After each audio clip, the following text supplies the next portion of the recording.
Okay, moving on to the next team in the SEC that we will be going over today. This is going to be the team that I'm going to project to finish in 11th place in the SEC, and that would be Bruce Pearl and his Auburn Tigers. And before I say anything, I just wanted to say, I vividly remember last year at this time looking at Auburn, and if you remember 2 years ago, the team with Chuma Okeke and Jared Harper and Bryce Brown actually ended up making it all the way to the Final Four. And at this time last year, when I was previewing Auburn, I just remember looking at their roster and seeing that a good majority of all of their players from the previous season were gone.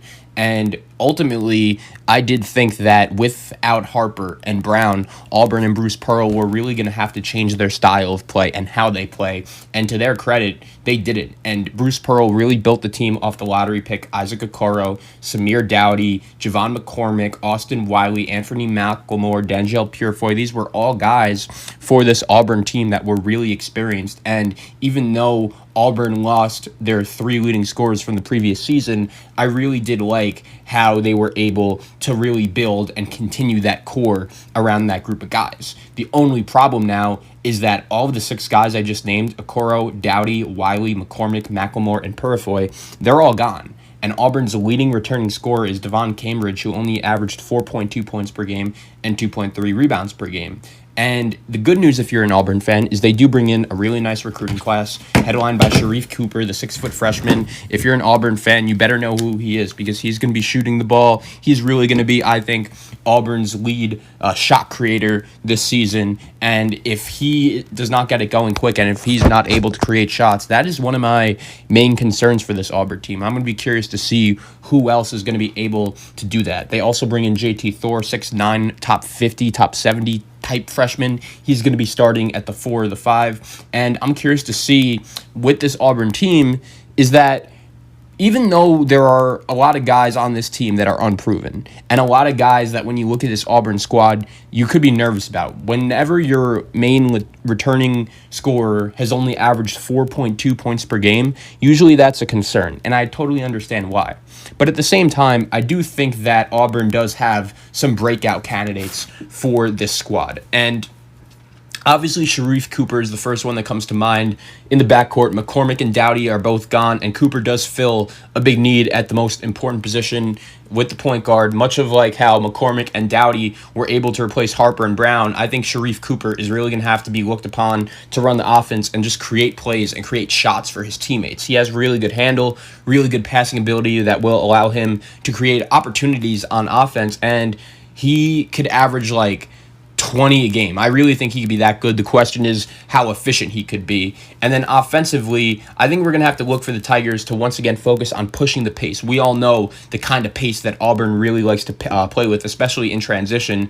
And in the defensive glass, that's a key for Auburn. When I watched the Tigers last year, I noticed that specifically, like a lot of other teams in college basketball, they would really struggle to score in the half court. And I feel like that's going to be one of the big priorities for this Auburn team with guys like Cambridge, with guys like Cooper, with guys like Allen Flanagan really pushing the pace. And the last 2 years, we've seen Auburn really rely on talented ball-dominant guards to create their own offense. I'm going to be curious to see what exactly that plan looks like this year, because that is a little bit of what their current roster is lacking, unless Sharif Cooper is just all SEC from day one. And Auburn, even though they are known for shooting the ball, when you think of a Bruce Pearl coached Auburn team, one of the things they always do well is shoot. But shooting is actually going to be one of the main areas where I think the Tigers are going to have to improve on. Auburn was third in the SEC in three-point attempt rate, but dead last in three-point percentage, and that's not really a winning combination. Pearl not having as many mouths to feed this year could actually be exactly what Auburn needs, and if you could get guys like Cambridge and Flanagan a little more comfortable in that offense and a little more used to taking the majority of the shots, I think ultimately that could be a successful formula for Auburn going forward. They also bring back Jalen Williams. I think he's going to compete for the starting 4 spot in an Auburn front court, which, let's face it, without Purefoy, without Wiley, it's pretty thin. He's another athlete that Bruce Pearl could use, and he could play at either the 3 or the 4 on both ends. They also bring in Chris Moore, who's a top 150 recruit, and he should see immediate playing time with his strength and athleticism. And unlike most freshmen, Moore has a college-ready body, and I think he's capable of competing with some of the more experienced SEC bodies. And Auburn's roster is very unproven, and they may really need to rely on its defense to help them win basketball games. Auburn could press more than any other team in the SEC and look to force turnovers. I believe if Bruce Pearl and his team want to win games, that could just be the most successful formula possible, because even though Auburn does lose a lot of guys, a lot of the current roster right now is kind of unproven. And what that means is that if I'm Bruce Pearl, especially early in the season, given this 2020 season and the offseason, I think I'd be willing to give guys like Chris Moore and Tyrell Jones and Dylan Cardwell and Aginbola and Javon Franklin, whoever is going to get the chance to win you games for Auburn. If I'm Bruce Pearl, that's who I'm going to put on the floor, because to be honest, I have nothing to lose. There is really no one on this roster that is proven at the college level, and for me, that makes me kind of nervous about this Auburn squad.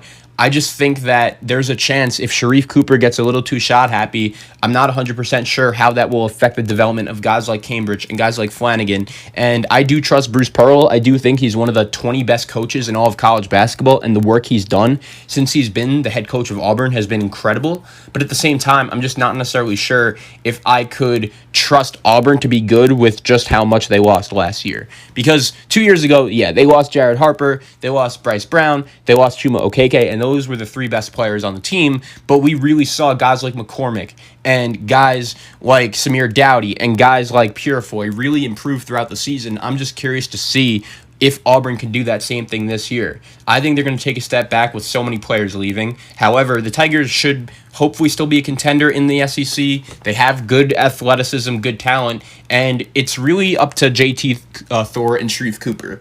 It's obviously a lot to put a lot on these freshman plates, but at the same time, I think they have to live up to the hype if Auburn wants to be successful. Cambridge, he's going to have to develop into that go-to scoring option. And if all of that happens, I wouldn't be shocked if Bruce Pearl exceeds expectations, because he's one of the better coaches in college basketball. I think we could all agree on that.